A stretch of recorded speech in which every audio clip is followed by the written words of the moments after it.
में लगने वाले विश्व प्रसिद्ध पितृपक्ष मेले की आज से शुरुआत हो रही है। आपको बता दें कि पितृपक्ष मेले को लेकर गया नगर निगम की ओर से इस बार खास तरह की व्यवस्था की गई है। मेले में 6000 अतिरिक्त बलों की तैनाती की गई है। आपको बता दें कि इस मेले में देश भर से लोग पहुंचते हैं और देश भर में ये जो मेला है वो आकर्षण का केंद्र बना रहता है। इस बार हाई मास्क के लाइट से इस मेला क्षेत्र को जगमग बनाने की तैयारी की जा रही है। पितृपक्ष मेले में पोल माउंटेड एलईडी लाइट और तिरंगा लाइट ने आकर्षण बढ़ा दिया है। जिलाधिकारी, मेयर, स्टैंडिंग कमेटी के सदस्य और नगर आयुक्त ने इसका उद्घाटन भी किया है। गया नगर निगम ने पितृपक्ष मेला को इस वर्ष आकर्षक पोल माउंटेड एलईडी लाइट और तिरंगा लाइट से बेहद आकर्षक रूप दिया है। इससे मेला क्षेत्र का आकर्षण बढ़ गया है। नगर निगम द्वारा इस बार इस तरह की लाइट की व्यवस्था पहली बार की गई है। वहीं बुधवार की शाम नगर निगम के मेयर वीरेंद्र पासवान और गणेश पासवान, जिलाधिकारी doctor Tyagarajan SM, standing committee के सदस्य और पूर्व डिप्टी मेयर अखौरी ओमकारनाथ और मोहन श्रीवास्तव, नगर आयुक्त अभिलाषा शर्मा ने विष्णुपद मंदिर परिसर स्थित हाई मास्क सीता पथ पर लगाए गए पोल माउंटेड एलईडी लाइट और तिरंगा लाइट का उद्घाटन किया। इस मौके पर जिलाधिकारी ने निगम के कार्यों की काफी सराहना की है।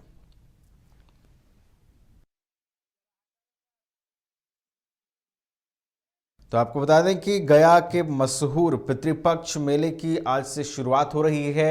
इस बार मेले को लेकर नगर निगम की ओर से खास तैयारी की गई है और जितने भी तीर्थयात्री, जितने भी पिंडदानी इस बार यहां पर पहुंचेंगे उन्हें खास तरह की सुविधा मिलेगी। और इस बार जो है पोल माउंटेन लाइट की भी व्यवस्था की गई है जो आकर्षण का केंद्र बने रहेंगे और जितने भी पिंडदानी, जितने भी लोग इस मेले में शिरकत करेंगे उन्हें अन्य वर्षों की तुलना में इस वर्ष व्यवस्थाओं में कुछ व्यापक बदलाव देखने को मिलेगा। आकर्षण जो है इस बार कुछ अलग तरीके से व्यवस्था की गई है लोगों को आकर्षित करने की और इस मेले को विशेष रूप से एक अलग पहचान देने की, एक अलग खास रूप देने की इस बार पूरी व्यवस्था की गई है, जिसके लिए नगर निगम ने काफ़ी दिनों पहले ही काम करना शुरू कर दिया था। और अभी जो वहाँ पर सजावट दिख रही है, मेले को लेकर जो इंतजाम दिख रहे हैं, उसका श्रेय निश्चित रूप से नगर निगम को जाता है।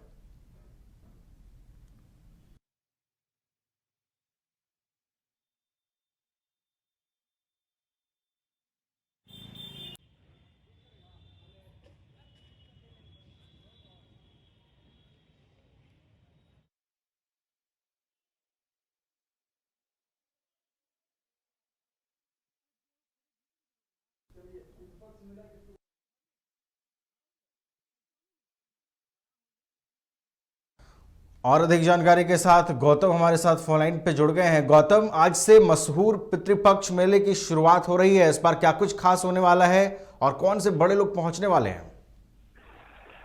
बिल्कुल, इसकी तैयारी पिछले 15 दिनों से राज्य सरकार की तरफ से भी की जा रही थी और मोक्ष की धरती, ज्ञान की धरती कह सकते हैं, जहां पे गया जी डैम पर नए तरीके से पिंडदानियों के लिए एक विशिष्ट सौगात के रूप में बिहार सरकार ने जो पहल की है उसमें मोक्षदायिनी फाल्गु नदी में यह सुनिश्चित किया गया है कि जल की उपलब्धता हो और जिस तरह से जो गंगा, पटना से गंगा का जो जल है वो गया जी डैम तक पहुंचाने का काम पिछले 1 सालों से चल रहा था। उसका उद्देश्य ही यही था कि विश्व प्रसिद्ध विष्णुपद मंदिर के निकट फल्गु में सालों भर पानी उपलब्ध रहे, क्योंकि फल्गु नदी का पानी वो कभी नदी के नाम पर सिर्फ एक रेगिस्तान था, वहां पर कभी पानी रहा ही नहीं। तो ऐसे में सरकार को चिंता इस बात की थी कि जहां पर जो देश विदेश के लोग आते हैं वहां किस तरीके से गंगा का जल या फल्गु नदी में जल पर्याप्त मात्रा में रहे।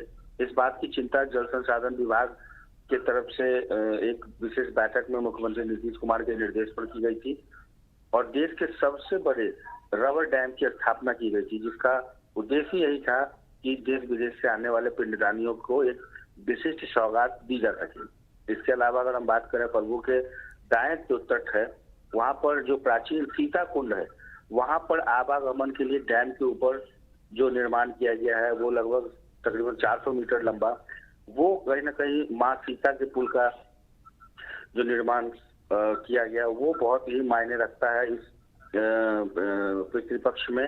और इसके अलावा पुल से जो सीता कुंड का आवागमन पथ था वो माँ सीता पथ के रूप में जाना जाएगा, जिसकी दीवार करीब 800 मीटर लंबी होगी।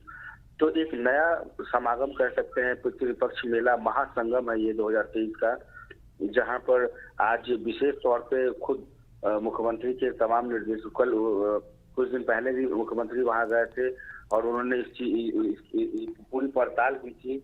और उतना ही नहीं, गया के साथ साथ पुनपुन नदी में भी जो देश विदेश के लोग आते हैं वहाँ वो पितृपक्ष मेला में अपने पूर्वजों को पिंडदान करते हैं। तो ऐसे में बिहार सरकार की एक अच्छी पहल देखने को मिली, जहाँ जल संसाधन विभाग के साथ साथ पर्यटन विभाग के जो मंत्री हैं वो भी मौजूद रहेंगे। सरकार के तमाम निर्देश का पालन किया गया है। और एक खास बात यह है कि इस बार अभी से ही अलग अलग देशों से जो लोग हैं वो आना शुरू कर चुके हैं। तो ये एक बहुत बड़ी पहल है और वहाँ पर उनके रहने खाने पीने की तमाम व्यवस्थाएं की गई है। तो मोक्ष की धरती, ज्ञान की धरती गया आज एक इंटरनेशनल प्लेस कह सकते हैं कि एक इंटरनेशनल प्लेस के रूप में तब्दील हो चुका है।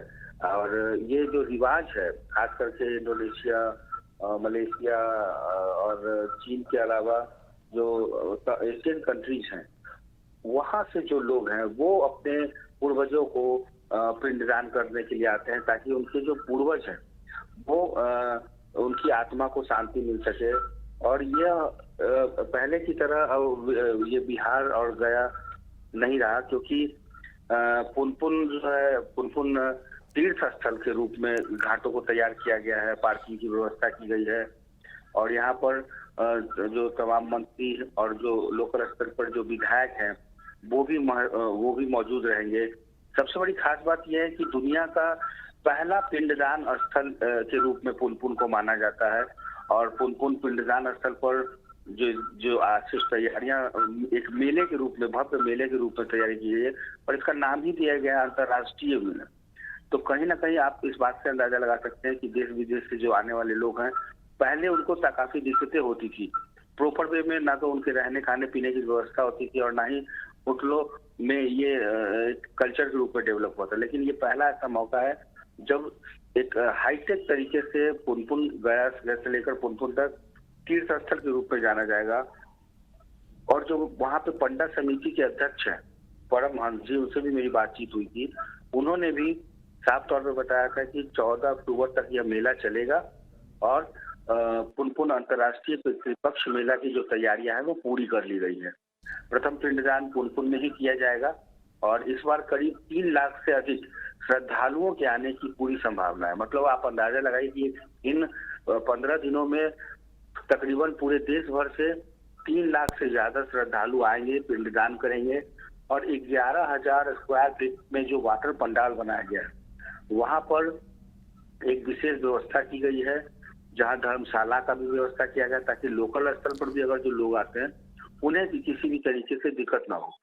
सामाजिक तौर पर जो स्थानीय जो सामाजिक संगठन है वह भी खास करके जो मारवाड़ी समाज के जो लोग हैं वो वर्ष प्रतिपदा के रूप में श्रद्धालुओं का पिंडदान करते हैं। चलिए, बहुत बहुत धन्यवाद गौतम आपका हमारे साथ जुड़ने के लिए और इन तमाम जानकारियों के लिए। तो इस बार 3 लाख की संख्या में पिंडदानियों के पहुंचने की संभावना जताई जा रही है और इसको लेकर गया में व्यापक इंतजाम भी किए गए हैं और नगर निगम की ओर से पितृपक्ष मेला को सफल बनाने के लिए लगातार मॉनिटरिंग भी की जा रही है और चारों तरफ हर तरीके के व्यापक इंतजाम किए गए हैं, जिससे मेला क्षेत्र में आने वाले किसी भी पिंडदानी को किसी भी तरह की परेशानी। IIT जी नीट एस्पिरेंट्स के सपने को पंख देने आ गया है कंप्लीट सॉल्यूशन इंस्टीट्यूट। यहाँ है smart classroom, 1-to-1 doubt clearing session, ask the expert, video solution और भी बहुत कुछ। मतलब हम करेंगे आपको गाइड, बनेंगे आपके mentor. Foundation classes from class 6 onwards for your bright future. Visit complete solution institute. झूमेंगे घूमेंगे गाएंगे हम, वाइल्ड वादी वाटर पार्क जाएंगे हम। झूमेंगे घूमेंगे गाएंगे हम, वाइल्ड वादी वाटर पार्क जाएंगे हम। वाटर पार्क में फुल ऑन फन करेंगे, फैमिली संग वाइल्ड वादी चलेंगे। वाइल्ड वादी एंड अम्यूजमेंट वाटर पार्क एक नए अवतार में तो तैयार हो जाइए वाइल्ड वादी में अनलिमिटेड मस्ती के लिए। साथ ही 33 फीट की हाइट से मल्टी लेन और बर्ड पार्क का भी ले फुल मजा। वाइल्ड वादी अम्यूजमेंट वाटर पार्क, देवी मंडप रोड, 10 माइल चौक, रांची।